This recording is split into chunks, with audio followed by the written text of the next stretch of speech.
This channel does not promote any violent, harmful, or illegal activities. All content provided by this channel is meant for an educational purpose only. Brought to you by V-Guard, co-powered by Sensodyne O Bhimal, বলো কথা Keshari. Associate sponsor Ultratech Cement।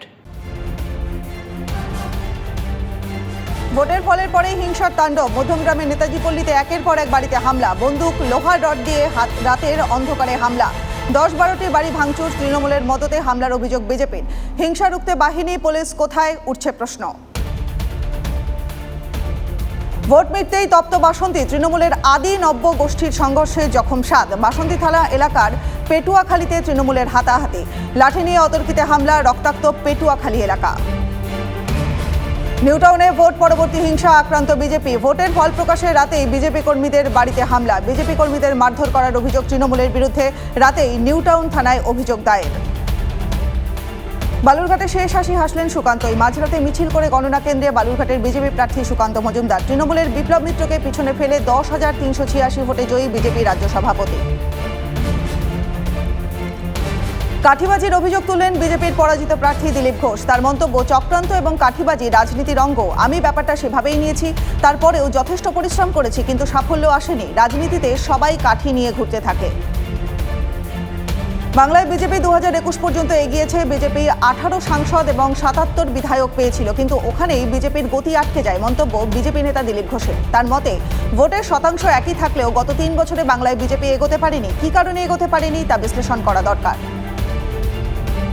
মতুয়াগড়ে BJP প্রার্থীতেই ভরসা রাখল জনতা। বনগাঁয় তৃণমূলের বিশ্বজিৎ দাসকে হারিয়ে দ্বিতীয়বারের জন্য জয়ী বিজেপির শান্তনু ঠাকুর। 21 বিধানসভায় গেরুয়া শিবিরে জয় পেয়ে বাগদার বিধায়ক বিশ্বজিৎ যোগ দেন ঘাসফুলে। এবার সেই দলবদলু বিধায়ককেই ভরসা রেখেছিল তৃণমূল। তারপর একের পর এক গোষ্ঠীকন্দল, যার ফলে ইভিএমে দেখতে পেল রাজ্যের শাসক দল।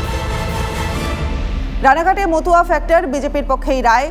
1,86,899 ভোটে জয়ী বিজেপি প্রার্থী জগন্নাথ সরকার। 2009 সাল থেকে রানাঘাট কেন্দ্রে পরপর দুবার ক্ষমতা দখল করে তৃণমূল। তবে 2019-এর ভোটে ফোটে পদ্ম ফুল। এবারও সেই ধারা অক্ষুণ্ণ রাখলেন জগন্নাথ সরকার। পাহাড়ে থমকে গেল সবুজ ঝড়। ভোট গণনার প্রতি রাউন্ডে গেরুয়া শিবিরকে এগিয়ে রাখলেন বিমল গুরুং। মিছিল, বাইক র্যালিতে উচ্ছ্বাস দার্জিলিংয়ের কালিম্পংয়ে। 1.5 দশক পরেও দার্জিলিং লোকসভা দখলে রাখতে সফল পদ্ম শিবির। গুরুংয়ের ক্যারিশমায় এবারও পাহাড়ে উড়ল গেরুয়া আবির। টানা 4 বার দমদমের বুকে রেকর্ড তৃণমূলের বর্ষিয়ান সাংসদ সৌগত রায়ের। গণনা শুরু হওয়ার পর থেকেই তৃণমূলের প্রবীণ নেতাকে টান টান টেক্কা দিয়েছিলেন বিজেপির শিলভদ্র দত্ত। তবে শেষ হাসি হেসেছেন সৌগতই। 70,151 ভোটের ব্যবধানে দমদমের সৌগতর হাত ধরেই জয় জয়কার তৃণমূলের। তৃতীয়বার ক্ষমতায় এনডিএ সরকার। এই জয়কে বিকশিত ভারতের জয় বলে ব্যাখ্যা প্রধানমন্ত্রী। তৃতীয়বার ক্ষমতায় ফিরেই নতুন গ্যারান্টি নরেন্দ্র মোদীর। দেশকে এগিয়ে নিয়ে যেতে আপনি 10 ঘন্টা কাজ করলে আমি 18 ঘন্টা কাজ করব, মন্তব্য প্রধানমন্ত্রী। তৃতীয় দফায় বড় সিদ্ধান্তের নতুন অধ্যায় লিখবে এনডিএ সরকার, নতুন গ্যারান্টি নরেন্দ্র মোদীর। আগামী বছর সংবিধানের 75 বছর পূর্তি। এই সন্ধিক্ষণে দেশের সমস্ত রাজ্যের সঙ্গে এগিয়ে যাবে এনডিএ সরকার, মন্তব্য নরেন্দ্র মোদীর। বিভিন্ন রাজ্যে যে দলের সরকারই থাকুক না কেন, তাতে কিছু আসে যায় না। নতুন উদ্যমে সবাইকে নিয়ে একসঙ্গে কাজ করার বার্তা প্রধানমন্ত্রী। আজ সমস্ত শরিক দলের সঙ্গে বৈঠকে বসছে এনডিএ জোট। টিডিপি নেতা চন্দ্রবাবু নাইডু এবং বিহারের মুখ্যমন্ত্রী নীতিশ কুমারের সঙ্গে কথা বলেন অমিত শাহ। আওয়ামী মোর্চা জিতেন রাম মাঝির সঙ্গে কথা বলেন তিনি। ভোটের ফলাফল এবং সরকার গড়ার বিষয়ে আলোচনা।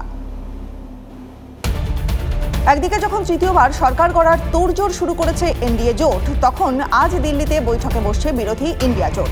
বিরোধী জোটের বৈঠকে থাকবেন তৃণমূলের সর্বভারতীয় সাধারণ সম্পাদক অভিষেক বন্দ্যোপাধ্যায়। আগামী রূপরেখা ঠিক করতে বৈঠকে আলোচনার সম্ভাবনা। জনতার রায়ে গণতন্ত্রের জয় হয়েছে, মন্তব্য করেছেন মল্লিকার্জুন খাড়গে। জগন্নাথ ভূমে বিজেপির ব্যাপক সাফল্য। ওড়িশার নবীন শাসনের অবসান ঘটিয়ে সরকার করবে পদ্ম শিবির। 21 আসনের ওড়িশা বিধানসভায় 19 আসনে জয়ী বিজেপি। 1টি করে আসন পেয়েছে কংগ্রেস এবং বিজেডি। বিজেপির সঙ্গে জোট বেঁধে অন্ধ্রপ্রদেশে বাজিমাত চন্দ্রবাবু নাইডু। নিজের কেন্দ্র বারাণসী থেকে বিপুল ভোটে জয়ী প্রধানমন্ত্রী কংগ্রেস প্রার্থী অজয় রায়কে 6,12,970 ভোটে জয়ী নরেন্দ্র মোদী। গান্ধীনগরে 7 লক্ষেরও বেশি ভোটে জয়ী কেন্দ্রীয় স্বরাষ্ট্রমন্ত্রী অমিত শাহ। লখনৌ থেকে জয়ী রাজনাথ সিং। মথুরা থেকে জয়ী হেমা মালিনী। প্রথমবার ভোটে দাঁড়িয়ে মান্ডি থেকে জয়ী কঙ্গনা রানাওয়াত। স্মৃতিকে হারিয়ে আমেঠি পুনরুদ্ধার কংগ্রেসের। কেন্দ্রীয় মন্ত্রী স্মৃতি ইরানিকে হারিয়ে জয়ী কংগ্রেস প্রার্থী কিশোরী লাল শর্মা। 1.5 লক্ষের বেশি ভোটে হেরেছেন বিজেপি প্রার্থী। আমেঠির প্রতিটা গ্রামে গিয়ে কাজ করতে পারা আমার সৌভাগ্য, হারের পর মন্তব্য স্মৃতি ইরানির। মোদি শাহ জুটিকে প্রত্যাখ্যান করেছে দেশ। জনগণের রায়কে কুর্নিশ রাহুল গান্ধীর। 2019-এর তুলনায় আসন কমেছে বিজেপির। অপরদিকে গত লোকসভা ভোটের থেকে অনেকটাই আসন বেড়েছে কংগ্রেসের। এবারে নির্বাচনে ওয়েনার এবং রায়বেরেলি দুটি আসনে প্রতিদ্বন্দ্বিতা করেন রাহুল গান্ধী। 2 আসনেই জয়ী কংগ্রেস নেতা। কর্ণাটকের হাসান কেন্দ্রে পরাজিত যৌন হেনস্থায় অভিযুক্ত প্রজ্জ্বল রেভান্না কংগ্রেস প্রার্থী শ্রেয়াস প্যাটেলের বিরুদ্ধে 43,000-এর বেশি ভোটে পরাজিত জেলবন্দি জেডিএস নেতা প্রজ্জ্বল। এই হাসান কেন্দ্র থেকেই 5 বার সাংসদ হয়েছিলেন তার দাদু তথা প্রাক্তন প্রধানমন্ত্রী এইচ.ডি. দেবেগৌড়া। বিশ্বকাপে নেমে পড়ার আগে ভারতের প্র্যাকটিস নিয়ে তীব্র বিতর্ক। নিউ ইয়র্ক স্টেডিয়ামে খেলা, কিন্তু ম্যাচের আগে মূল স্টেডিয়ামে প্র্যাকটিস করতে দেওয়া হয়নি। তার বদলে 5 মাইল দূরে একটি সর্বসাধারণ পার্কে প্র্যাকটিস করতে হয়, যা নিয়ে একই সঙ্গে অবাক যেমন ক্ষুব্ধ তেমন ভারতের কোচ রাহুল দ্রাবিড়। আয়ারল্যান্ডের বিরুদ্ধে বিশ্বকাপের প্রথম ম্যাচ খেলতে নামছে ভারত রবিবার। ভারত প্রাক ম্যাচ, তার আগে এই ম্যাচ ভারতের কাছে কার্যত ওয়ার্ম আপের মতো। রোহিতের টিমের একাদশ কি হবে যা জানা যাচ্ছে, সঞ্জু আর সিরাজ হয়তো টিমের বাইরে থাকবেন, টিমে ফিরবেন বিরাট।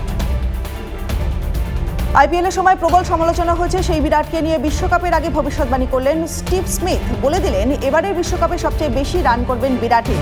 আজ ভারতের ম্যাচ আয়ারল্যান্ডের বিরুদ্ধে। চূড়ান্ত প্র্যাকটিসে বিরাটকে বেশ ছন্দেই দেখা গিয়েছে। অবশেষে নো অবজেকশন পেলেন হনুমা বিহারি। 2 মাস ধরে বারবার চেষ্টা সত্ত্বেও অবশেষে মুক্তি মিলল তার। ভারতীয় ক্রিকেটের অন্ধ্রপ্রদেশের ক্রিকেট সংস্থা থেকে রিলিজ পেয়ে স্বস্তির নিঃশ্বাস ফেলেছেন। গত মরশুমে এক টিমমেটের উপর চিৎকার করার জন্য ক্যাপ্টেন্সি চলে গিয়েছিল। হনুমা এবার যে কোনো রাজ্যের হয়ে খেলতে পারবেন। বিশ্বকাপে রোহিত শর্মা এবং বিরাট কোহলিকে ওপেনার হিসেবে দেখতে চান সুনীল গাভাস্কর। ভারতের প্রাক্তন ক্যাপ্টেন চাইছেন এই বিশ্বকাপের শুরু ভারত কাজে লাগাক টিমের 2 সম্পদকে দিয়ে। রোহিত ঝড় তুলুন আর বিরাট একটা দিকে তৈরি করুন ইনিংস। 3-এ আসুন যশস্বী, 4 এবং 5-এ সূর্য এবং Partha. Brought to you by VGuard, copowered by Sensodyne ও ভিমল, বলো কথা কেশরী। Associate sponsor UltraTech cement.